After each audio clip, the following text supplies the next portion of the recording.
Hello and welcome to The Art of Being Human. Today I'm going to start a series of segments on diabetes. And this is near and dear to my heart because I am a brittle diabetic taking 5 shots of insulin a day. And millions of people have diabetes. Many people don't even know that they have it. And it's a very serious disease.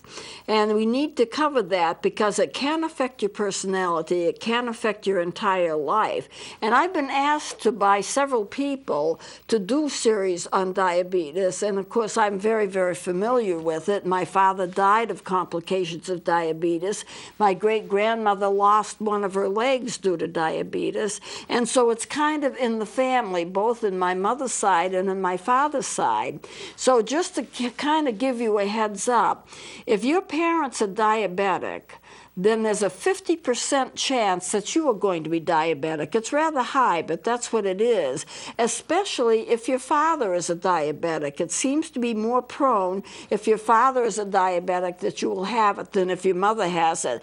But the general rule of thumb is if your parents are diabetic, either one or both, then there's a 50% chance that you will have it yourself. Now, a lot of people have it and they don't know that they have it. When I was first diagnosed, I had gone to a foot doctor, and every so often I got a foot infection. And I said, you know what? And I'd go back, and he'd say, well, I must have left a little sliver of a nail when I cut your nail, because I was going to a podiatrist regularly. And he would say, I must have left a little sliver of a nail in your skin, and that's why you get your foot infection. And then he'd work with it, and it would heal. And then before I knew it, there was another foot infection. And then before I knew it, there was another foot infection. Well, my doctor was retiring, and another doctor was buying out his practice. So I decided, in order to be able to have a relationship with a doctor, I didn't want to wait. I knew that he was coming a little early. So I made an appointment with him, and I had, sure enough, a foot infection. So he examined me. He says, Pat, I can't let you leave the office like this. You have a terrible foot infection. Well, I'd made an appointment for my podiatrist to go the next day. Then he checked me and he says, do you have any idea what your blood sugar is? It is so high. I didn't have a clue. Now, I knew my father was diabetic and there was diabetes in my family, but it never dawned on me that I would have it too. One of the problems with diabetes is the people who have it just don't expect they're going to get it. If they're feeling good, who thinks, oh, I must be diabetic because my father or my mother is, and I'm feeling great? I did not have a lot of the usual symptoms of thirst and not being able to sleep or being continually tired and stuff like that. I just felt fine. It's just these stupid foot infections, and that is one of the symptoms. Infections that do not heal or frequent infections is a dead giveaway that you can be diabetic, and there are a lot of other symptoms too, and we're going to go into all of that. Well, it is a very serious illness. It can change you. It's a chronic illness. It does not go away, and it gets worse and worse with time. And if you start off, they usually try to contain it with diet, and usually that's only going to work for a short period of time, although it does work for some people, and then they move on to the pills. And you take the pills for so many years, and then the pills don't work anymore, and then you go and you have to take the insulin. And a lot of people resist insulin. They don't want to take it. They can't imagine that their life will be based upon a needle, injections, carrying all this stuff with you. And all the time, when I go out or if I'm traveling, I have to have my insulin. I have to have snacks with me. I always have to have syringes. I have to have a blood glucose meter, so you have to check your blood sugar, then you have to base your insulin use depending upon what your blood sugar number is, and it gets to be complicated. It also gets to be irritating. Until you get used to it and it's a regular part of your life, then you don't think about it so much. And I've been diabetic for over 25 years, so for me, I should be used to it. But I still have days when I forget to take my insulin and it doesn't seem natural. Do I have to have a needle? But I'm telling you that if you do need insulin, take it. You will feel much better if you're on insulin if if you need it than trying to get along without it, because you'll get symptoms and you won't feel well. And with insulin, with an insulin regimen that's carefully regulated by your physician and yourself, you can feel like a normal person, do lots of normal things. You may get tired more easily, but if you have it carefully controlled, you will live a normal lifestyle and you'll be able to live for a good many years. So it's not like the end of the world if you have it, although if you're diagnosed with it, there'll be a period of weeks when you think it's like the end of the world. It does seem to get worse with time. So let's take a look at some of these charts here. Millions of people have diabetes, and many don't know that they have it. It is a dangerous illness. It can cause many, many complications, such as, and we're going to get more into the complications a little later, but just to kind of give you a rundown, your eyes, you can get bleeding in the back wall of the eye, and that can cause blindness. You can have nervous system problems. You can have neuropathy, which is a pain and an itch and tingling sensations in your nerves of your hands, your feet, your legs, and so forth. It's very uncomfortable, but when your blood sugar is basically all right, when you've managed it well enough that it's all right, a lot of those symptoms go away. You can have your kidneys shut down. You can have skin changes. You have a lot of dry skin. It's possible to have a lot of sores on the body. You can lose your limbs due to infection, because what happens is that you have poor circulation with this disease. The excess sugar in the blood causes nerve damage. Now, there are a couple of things that always drove me crazy about being diabetic when I found out I would have to have insulin. For one thing, you see these advertisements. If you would just lose weight, you wouldn't be diabetic. If you lose weight and exercise, you can cure diabetes. I think that's a lot of crock. In this way, if you're overweight, it's harder to manage. You can manage it better if you're not overweight. But the point of the fact is there are many, many diabetics that are diagnosed that are thin. When I was first diagnosed, I was thin. I had lost 30 pounds in 6 weeks, and I said to the doctor, it is so easy to lose weight. I can't imagine why people have a problem with it. But I was losing weight rapidly, and that's one of the first signs of diabetes. I didn't realize it, but of course he did, and so he tested me right away, and that's what I had. But you see, as soon as you take insulin, you put on weight. To say that your diabetes is caused by your weight, to me, is like blaming the victim. And a person who is taking medication for diabetes is going to put on weight. But there are many people, their diabetes is not caused by being overweight. Their diabetes is caused because it's in the genes. They've inherited it from their family. There's a family history of it. So I think some of these advertisements that you see, just get your weight in control and then you won't be diabetic. I do not believe that for a second. I believe that if it is genetic, if you have it in your genes, then you're going to get it. No matter whether you're heavy or you're not heavy, you're just going to get it because it's a part of you. It's part of your genetic structure. Now, I know some people get diabetes and they have no family history and they don't know where it came from. I'm going to, during the next segment, talk to you about a doctor who found that he had it. He had been perfectly happy. He was thin. He was active, physically active, participated in a lot of sports, and yet he had thirst and all of the kinds of things you get when you're diabetic. And he had no family history of it, and nobody knew where it came from.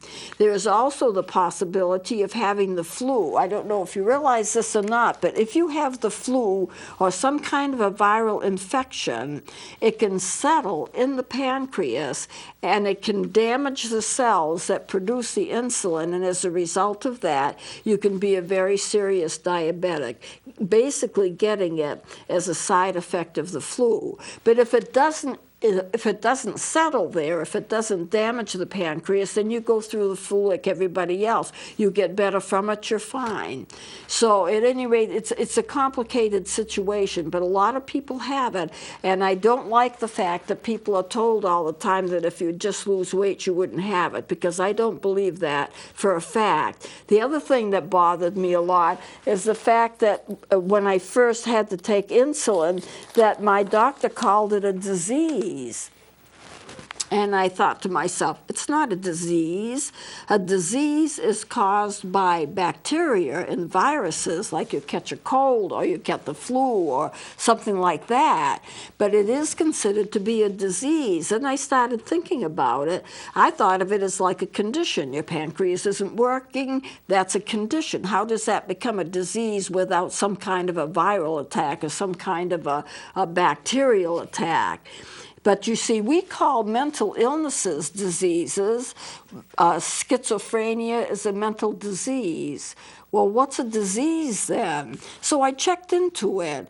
A disease is when you have a group of symptoms and you're ill, and it has a known cause.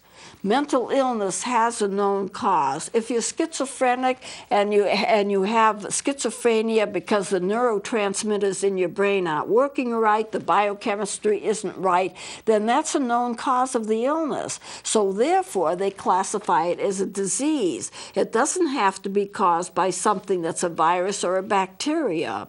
We normally think of diseases as caused by bacteria and viruses, but that's not what the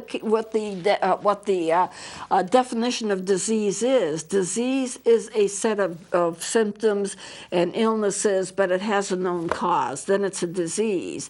So a syndrome is a set of illnesses, and it's caused by an unknown cause. For this reason, diabetes is a disease, but Asperger's symptom is a syndrome. When you get to the autism spectrum disorders, nobody knows exactly what causes them. There may be several things that cause them. And I think at some point we'll know a lot more in terms of what causes Asperger's and some of the autistic illnesses. But it's considered to be a syndrome and a condition because there's no known cause of it. We have ideas. We know something about it, but it's not conclusive. There's a lot that's not conclusive. And so if there's no specific known cause, it's a syndrome, it's a condition, it's not a disease. It's just a little quirk in the way that we call it, so I think that you need to understand that. Occasionally, and I mentioned here, I'm going to just turn this page, occasionally you will get a person who gets the flu and it settles in their pancreas. And in the pancreas you have the beta cells, the owls of Langerhans. That's the area that produces all of the insulin. And if that gets damaged, then what happens is you no longer get the hormones. You no longer get an insulin. Insulin is a hormone. It's also a protein. And if you don't get that, you become diabetic. And the thing is, you may get a flu that settles in that area and causes you to be diabetic. So in that sense, it's caused by a disease. So let me just run over this. An illness, a disease is an illness with an identified cause. A syndrome is a set of symptoms. Diabetes is a disease. Autism is a spectrum disorder. And that's ASD, Autism Spectrum Disorder. That's what it stands for. And it's considered to be a syndrome. And a syndrome is a group of symptoms with no known cause. And in autism, you have problems with social interaction, verbal and nonverbal skills. Communication is a problem. There's repetitive behavior. There's obsessive behavior, narrow obsessive interest, and academic problems. So what is an illness? An illness is an unhealthy condition of mind or body. It's a sickness. So what is sickness? Sickness is having a disease and having ill health, which may be due to disease processes, or it may be a syndrome. This gets really kind of convoluted, it's like a cycle, but that's how it is defined. Diabetes is defined as a disease. Okay, so what I did was I made a rough sketch here. of where the pancreas is, because if you have diabetes, you have a problem with your pancreas. Part of it is shut down or part of it is not working right. And so I just want you to take a look at it so we'll both be on the same page. We'll all be on the same page as to what I'm talking about. This is the stomach. The pancreas is kind of behind the stomach. Not completely, but kind of behind the stomach. This is going to be the esophagus that runs into the stomach. This is going to be the stomach. It's kind of like a J shape. And this is going to be the duodenum, and it runs out into the small intestine. And the pancreas is situated right there. Now, if you look at this, I colored it in just so it would be easier to see. The heart would be in this area. I did not draw it in, but the pancreas is in the abdomen, kind of behind the stomach. Now, I didn't draw the stomach in either, but it's kind of shaped like this. And the two kidneys are beside it, and it's like in front of the kidneys. The stomach is in front of the pancreas. These are the adrenal glands. So you have the pancreas behind the stomach and in front of the two kidneys. This is where it's located, right in the stomach area of your body. And this is the area, when this goes south, then you have problems with diabetes. So let me get to more charts here. Diabetes is caused by a lack of insulin. It's normally produced by the pancreas. The pancreas is located in the abdomen. The pancreas is both a digestive organ and an endocrine gland. It's both. The regions of the gland produce insulin, certain regions. The regions of the gland that produce insulin are called the islets of Langerhans, and they have beta cells in them, and the beta cells produce the insulin.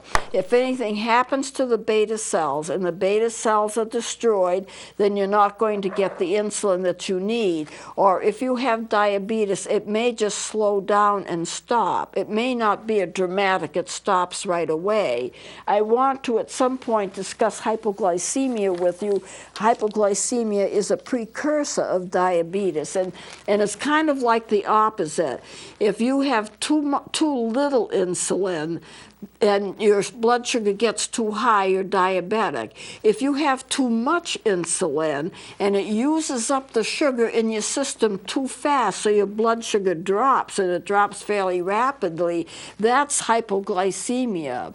People who take insulin have to be careful because they can get hypoglycemic reactions. If they get too much insulin, they take too much, they don't eat enough, they are doing exercising and it drops, then they will have hypoglycemic episodes even though they are diabetic. And what they have to do is eat and get the blood sugar up. I always have food with me, crackers and candy or whatever, to bring it up. You can get glucose tablets in jars. It's easier to carry. They have them in different flavors, and if your blood sugar gets too low, you chew on a few of those. The problem I find with them, though, is they only have 4 grams of sugar in each little tablet. So you could be chewing quite a few of them before you get a lot of relief. I depend upon Mountain Dew. Right here's my Mountain Dew. And if I crash, a few swigs of that, and you're back on top again. So you have to have a source of sweets if you're going to crash. I don't go anywhere without having a source of sweets, because you can, if you're brittle, you can go down quick. You can really crash quickly, and then all you have to do is drink whatever you drink, and you will get back up again. So the pancreas does more, though, than just create insulin. It keeps a steady flow of sugar or glucose in the blood. And it also helps in digestion. There are a number of digestive hormones that the pancreas secretes, so it's not just the insulin. It's an enzyme. You have digestive enzyme. An enzyme is a protein that's produced by cells that cause biological reactions to occur. So it's like a catalyst. A catalyst in chemistry, a catalyst is a substance that causes chemical reactions to occur. Well, in a way, the enzymes that come from the pancreas are catalysts to make digestion occur. The pancreas keeps a level amount of sugar in the blood, and it also takes care of digestion, and it also does the insulin. So it really is a multi-purpose organ, very important organ. The liver also releases sugar, and I'll explain this, and then I'm going to close here. We'll go on with it next time. A lot of people have what's known as a dawn phenomena. They get up in the morning, they haven't eaten anything, they check their blood sugar, and it's sky high. And they'll go to their doctor and they'll say, how could it be high? I haven't even eaten. I haven't eaten since last night. And the doctor will explain to them that the liver can sense when your blood sugar is too low. And so it starts pumping sugar into your bloodstream. Or glucose is the right word for it. I've been calling it sugar. It's easy to understand, but it's really glucose. It pumps this glucose into your blood and gets your blood sugar way up. The problem is it doesn't know when to quit.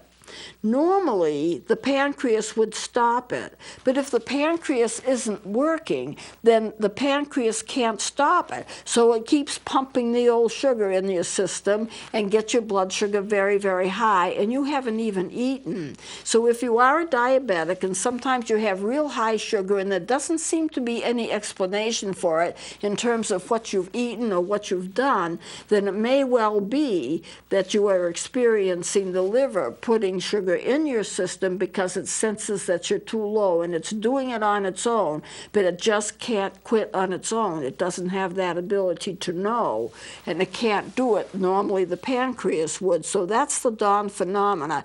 It happens a lot in the morning. Now, we only have just a very short period of time left, so I think I'm going to close it here.